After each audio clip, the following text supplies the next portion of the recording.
यह कहानी शुरू होती है सीतापुर गांव के रहने वाले गंगू धोबी और उसकी पत्नी उषा से। दोनों पति पत्नी बड़ी ही शांति से अपना जीवन बसर कर रहे थे।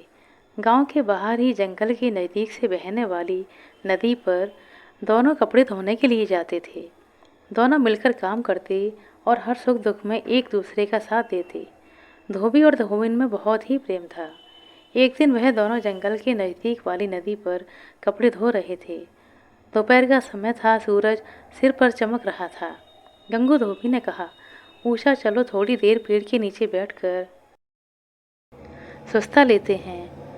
तो उषा ने कहा, तुम चलो मैं थोड़ा काम करके आती हूँ। गंगू जाकर पेड़ के नीचे बैठ गया और उषा वापस कपड़े धोने में लग गई। उषा कपड़े धोने में व्यस्त हो गई कि तभी उसे गंगू के चिल्लाने की आवाज़ सुनाई दी।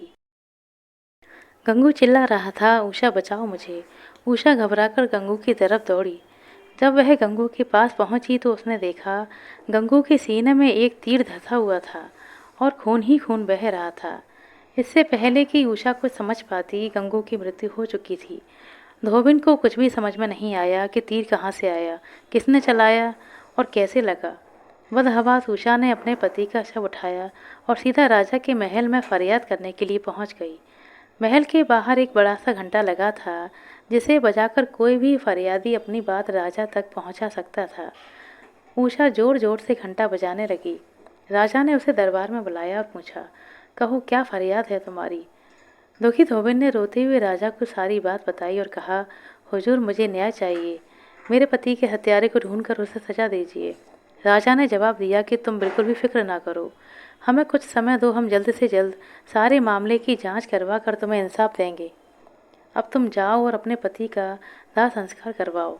इसके बाद राजा ने अपने खास दरबारी को पूरे मामले की जांच का हुक्म दिया।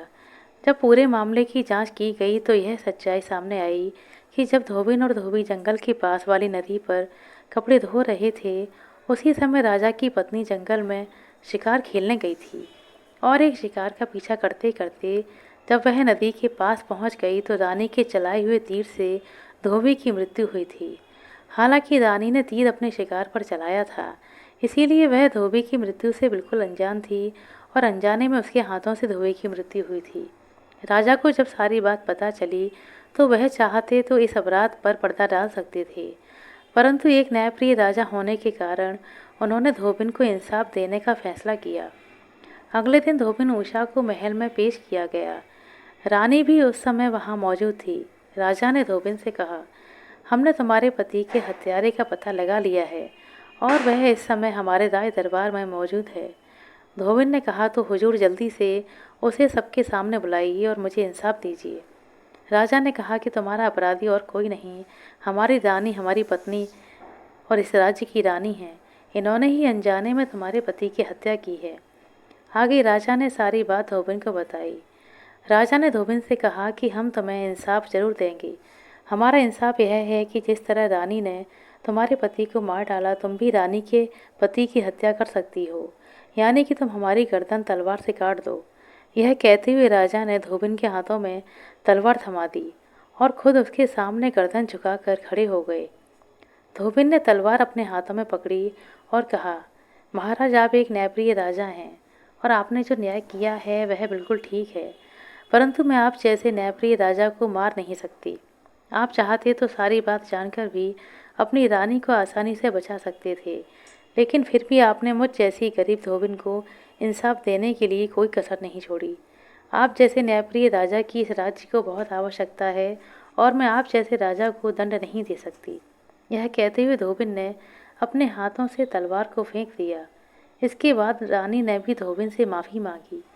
राजा ने धोबिन से कहा, हम तुम्हारा दुख तो दूर नहीं कर सकते, लेकिन तुम्हें धन देकर तुम्हारी सहायता अवश्य करेंगे। राजा ने धोबिन को धन भी दिया और कोई भी ज़रूरत पड़ने पर हमेशा सहायता करने का वचन भी दिया। और इस तरह से एक न्यायप्रिय राजा ने एक गरीब धोबिन को न्याय देने के लिए अपनी जान को भी दांव पर लगाकर इंसाफ किया था। आशा करते हैं दोस्तों आपको हमारे द्वारा सुनाई गई है कहानी अच्छी लगी होगी। कहानी अच्छी लगी हो तो कृपया लाइक कर दें, शेयर कर दें। चैनल पर नए हैं तो सब्सक्राइब कर लें। अपना कीमती समय देने के लिए बहुत बहुत धन्यवाद। मिलते हैं अगले वीडियो में, तब तक के लिए नमस्कार।